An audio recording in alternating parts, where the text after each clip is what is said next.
BEd शिक्षकों के bridge course परीक्षा को ध्यान में रखते हुए हम गणित का अध्ययन कर रहे हैं। गणित में अध्याय 1 गणित की प्रकृति है।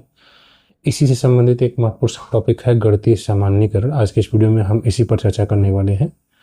हम बच्चों को अक्सर गणित पढ़ाते समय कुछ सूत्रों को बताते हैं, कुछ पैटर्न्स को बच्चे पहचानते हैं। उन्हीं के आधार पर बच्चे एक सार्वभौमिक सिद्धांत बना लेते हैं और एक शिक्षक के रूप में हमारे लिए आवश्यक है कि हम बच्चों को डायरेक्ट सूत्र न बताकर कुछ ऐसा करें जिससे बच्चा खुद ही उस चीज़ को प्राप्त कर ले। जैसे मान लीजिए कि बच्चे से हमने कह दिया कि 2 एक संख्या है और हमने 15, 16, 17, 18 और फिर 20 इसमें भाग देने के लिए कहा। तो बच्चा जब 2 से 15 में भाग देगा तो बच्चा देखेगा कि 1 शेष बच रहा है। जब बच्चा 2 से 16 में भाग देगा तो देखेगा 0 शेष बच रहा है। जब बच्चा 2 से 17 में भाग देगा तो फिर 1 शेष बच रहा है। 2 से 18 में भाग देगा 0 शेष बच रहा है। फिर 2 से 20 में भाग देगा तो फिर 0 शेष बच रहा है। तो जब बार बार इस प्रकार का एक बच्चा कार्य कर रहा है, भाग दे रहा है, तो वह कहीं न कहीं समझ लेगा यह बात कि एक छोड़कर दूसरी संख्या बार बार 2 से कट जा रही है। यानी कि 16 कट रहा है, फिर बच्चा सब 17 में भाग दिया तो नहीं कटा, फिर देखा बच्चा 18 कट गया, फिर 19 नहीं कटा, फिर 20 कट गया, फिर 21 नहीं कटा, फिर 22 कट गया। उसके बाद बच्चे से आप जब कहेंगे कि 23 कटेगा तो बच्चा कह देगा सर 23 नहीं कटेगा, 24 कटेगा। बच्चे ने स्वयं कह दिया। बच्चे ने पहले 2-4 बार भाग दिया, लेकिन उसके बाद बच्चे ने जो अनुभव प्राप्त किया उसके आधार पर उसने एक सामान्य नियम बना लिया। कौन सा नियम, कौन सा सिद्धांत? उसका यह नियम बन गया कि 22 है, 22 के बाद फिर एक छोड़कर 24, यानी एक छोड़कर संख्याएं 2 से कट रही हैं, यानी कि 24 के बाद फिर 26 बच्चा बताएगा और फिर 28 बताएगा। तो इस प्रकार से बच्चे ने एक पैटर्न को देखा, एक नियम को देखा, एक छोड़कर 2 से कट रही संख्याएं, उसी के आधार पर बच्चे ने जो सिद्धांत तैयार किया, यही है गणितीय सामान्यीकरण। ठीक है, अब बच्चा इसको हर जगह लागू कर लेता है। बच्चा जब भी कभी 18 को देखेगा, कभी 26 को देखेगा, कभी 40 को देखेगा, तुरंत बता देगा ये 2 से डिविजिबल है, 2 से कटेगा। इस प्रकार से आप इसको समझ सकते हैं। तो एक्चुअली यही है गणितीय सामान्यीकरण। और हम एक अध्यापक के रूप में बच्चों को पढ़ाएंगे तो हम सीधे ये नहीं बताएंगे कि हाँ जिस संख्या के अंत में 4, 6, 8 या 0 आता है वो 2 से कटता है। ये बताकर हम बच्चे को नियम सिखा सकते हैं, लेकिन ये प्रैक्टिकली बच्चा अगर भाग स्वयं से करे, स्वयं उदाहरणों को देखे, तो खुद ही बच्चा सीख लेगा। तो यही गणितीय सामान्यीकरण है। एक प्राथमिक शिक्षक के रूप में हमें बच्चों को पहले इसी प्रकार से शिक्षण कार्य करना है कि रटाने पर फोकस न करके सबसे पहले हमें कुछ उदाहरण बच्चे के सामने रखने होंगे। जैसे हमने यहाँ पर उदाहरण बच्चे को दिया। उदाहरण को जब बच्चा हल कर रहा है, 15, 16, 17, 18 में भाग दे रहा है, तो बच्चा कुछ समानताएं देख रहा है। बच्चा यह देख रहा है कि 1 के बाद जब दूसरी संख्या आ रही है वो डिविजिबल है, वो कट रही है 2 से।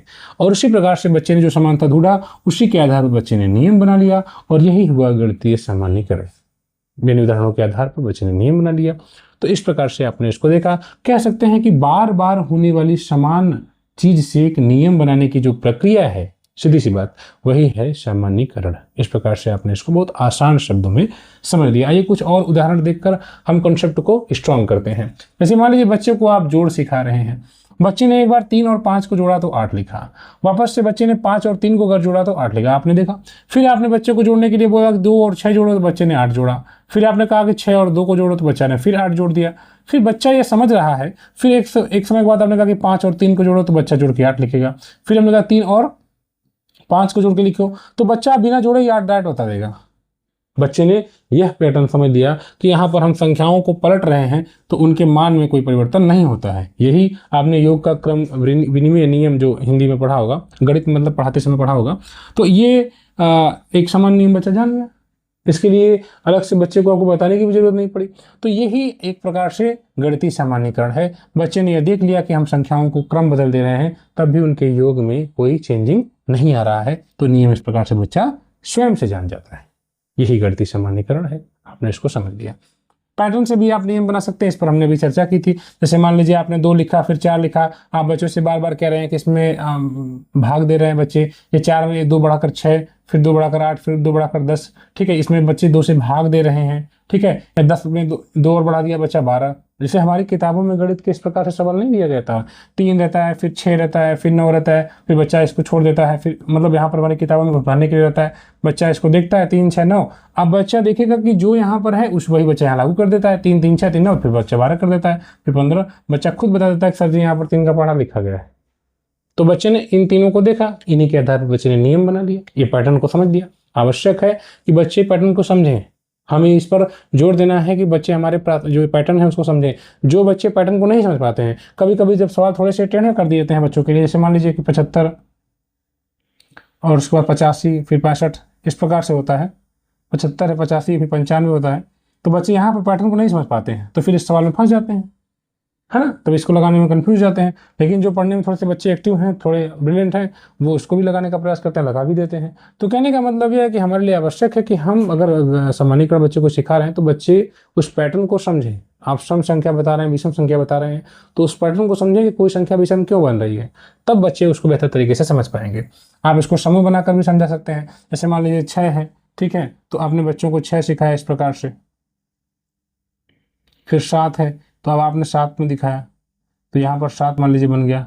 अब इसमें बच्चा 2 का समूह बनाएगा, ठीक है, 2 का समूह बन गया, इसमें 0 शेष बच गया। 7 में बच्चा बनाएगा, 2 का समूह बनाएगा, तो यहाँ पर ये 7 रहेगा, तो एक शेष बच जाएगा। फिर बच्चा 8 करेगा तो फिर कोई शेष नहीं बचेगा। फिर बच्चा 9 करेगा तो फिर एक शेष बच जाएगा। तो इस प्रकार से बच्चा देखेगा कि जो पूरी तरह से 2 में बट रहा है वो 2 से कटेगा, वो सम होगा। जो 2 से नहीं कट रहा है, जिसमें एक शेष बच जा रहा है, वो 2 से नहीं कटेगा, वो विषम हो जाएगा। तो इस प्रकार से बच्चे समूह बनाकर भी समझ सकते हैं। तो इन उदाहरणों के माध्यम से हमारा प्रयास था कि हम आपको यह समझा सके गणितीय सामान्यीकरण क्या है।